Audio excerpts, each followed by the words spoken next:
Alright, so video number 4. I didn't technically have another, what would have been my third post-op appointment. I had a pre-op appointment for the back operation that I'm going to be getting in 13 days to approve me for that, just because I'm going to be laying pronated, so on my stomach, so they got to make sure the hardware in my neck has healed up properly, and it has. I even have the x-rays for you to look at right here. All right, so you can kind of see the hardware at C4, C5, C5, and C6. Pretty cool, right where they should be. Said everything looks great. All right, and so basically,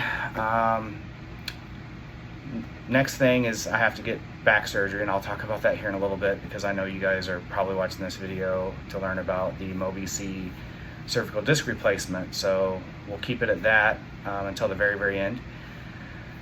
So everything looks good, x-rays look good, and I think I told you guys in the last video that I can lift up to 20 pounds in my upper body, so that's definitely better than nothing. My range of motion is continuing to get a lot better.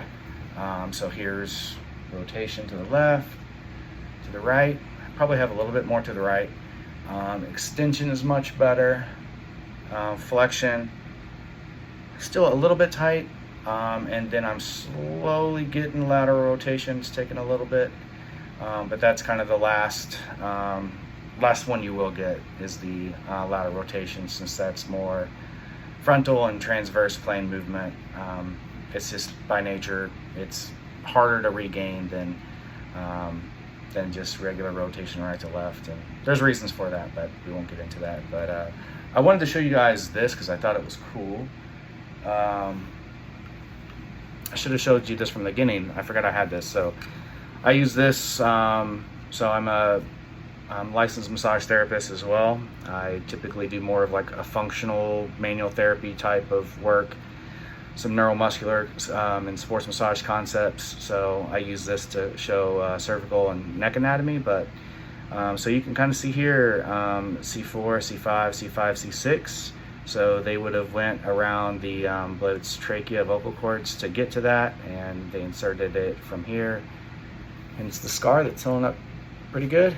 I will do some manual therapy on it today, and also some photo biomodulation, which is simply just red light therapy that increases mitochondria biogenesis, which is just a fancy word of saying it basically gives more energy to the area to help it heal.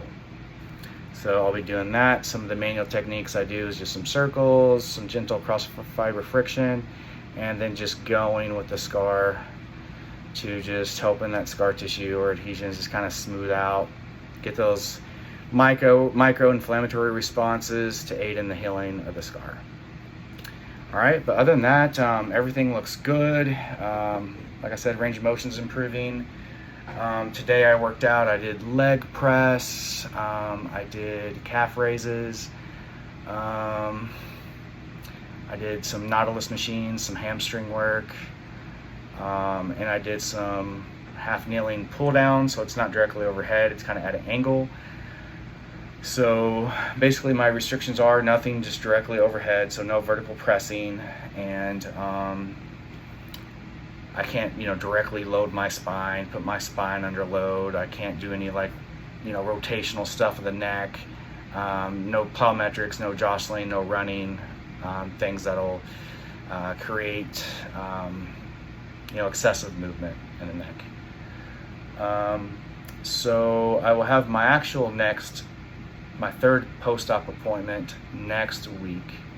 So it'd be interesting to see what freedoms I get, what I get cleared for.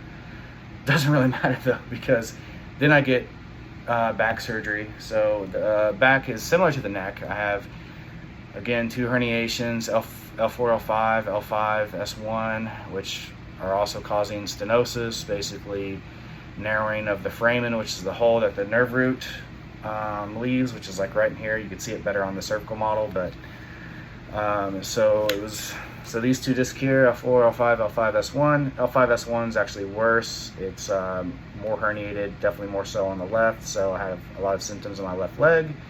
But L4, L5 is more to the right. So I have bilateral leg, or left and right, lower body issues. They're not terrible.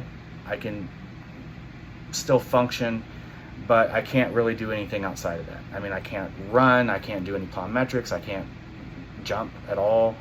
I don't have a whole lot of, I mean, I have the range of motion, but I can't access the range of motion, full range of motion, without getting symptomatic. So it's just very inconvenient, and for the healthy lifestyle goals I have ahead, it's just something that I gotta get fixed. And also, I don't want to accumulate nerve damage like I did in my neck, since my back symptoms are a little bit more acute than my neck. My neck symptoms I was having for like 5 or 6 years, so from the car wreck. So anyway, that is that. I'll continue to keep you guys updated.